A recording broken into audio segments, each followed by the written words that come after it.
Hello friends, তোমরা সবাই কেমন আছো? আজ আমি তোমাদেরকে একটা নতুন ধরনের রেসিপি করে দেখাবো। তো বন্ধুরা, আজকে তোমাদেরকে আমি পালক পনির রান্না করে দেখাবো। চলো, আগে আমি ভালো করে শাকটা বেছে নিচ্ছি।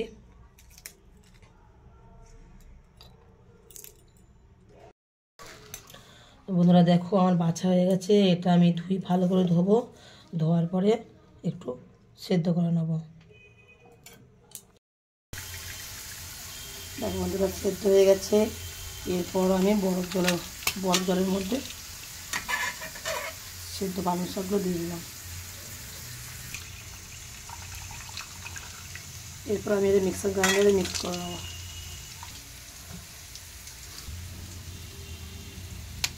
দুটো কাঁচা লঙ্কা দিয়ে দিলাম। দেখো, আমি পনিরগুলো বাইরে থেকে কিনে নিয়ে এসে, প্যাকেট পনির ছিল এটা পনিরগুলো এবার ভেজে নিচ্ছে।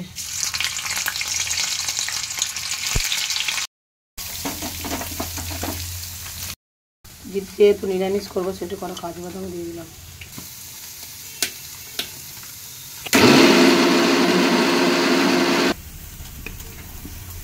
এই যে মিক্সার গ্রাইন্ডারে জয়েন করে নিলাম।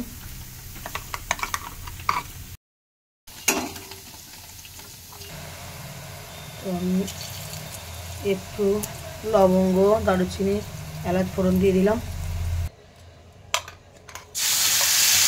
গ্রাইন্ড টমেটোটা একটু দিয়ে দিলাম। যেহেতু পালং শাকের মধ্যে এটা গ্রাইন্ড করেছি, একটু গ্রিন ভাব এসে গেছে। হালকা 2-3 মিনিট নেড়ে নেওয়ার পর পালং শাকের পেস্টটা দিয়ে দেবো।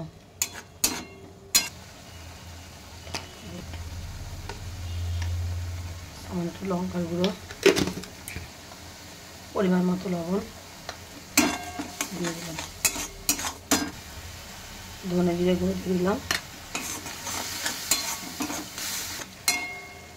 পালং শাকটা একটু দিয়ে নাড়াচাড়া করে নিতে হবে।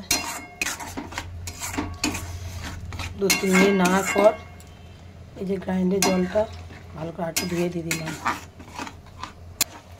দেখো, গ্রেভিটা একটু গায়ে গায়ে হয়ে গেছে। পনিরগুলো দিয়ে আরও 2-3 মিনিট নাড়লেই রেডি হয়ে যাবে আমাদের পালক পনির। এবারে হালকা একটু গরম মশলা গুঁড়ো দিয়ে নামিয়ে নিতে হবে। একটু ঘি দিয়ে নামিয়ে নেব। ঠান্ডার মতো ঘিটা বসে গেছে পুরো রেডি হয়ে গেল পালক পনির। দেখো, আমার রেডি হয়ে গেলো পুরো পালক পনির তরকারি। এটা রুটি বা পরোটার সঙ্গে খেতে ভীষণ ভালো লাগে। তাই তোমরা চাইলে ভাতের সঙ্গেও এটা খেতে পারো। বন্ধুরা দেখো, পালক পনির পুরো রেডি। এই যে রুটি দিয়ে মেয়ে খাচ্ছে, কেমন হয়েছে তোমাদেরকে সে জানাবে। পালক পনিরটা রুটি বা পরোটার সঙ্গে বেশ ভালো যায়। এবার আমি কেমন রান্না করেছি তাও মেয়ের কাছে শোনো। অসাধারণ লেগেছে, কিন্তু খুব সুন্দর। এত কম সময়ে এত সুন্দর একটা রেসিপি আমি ভাবতেও পারিনি।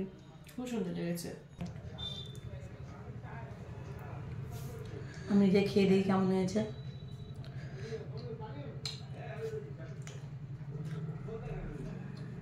সত্যি বন্ধুরা, বেশ ভালো হয়েছে।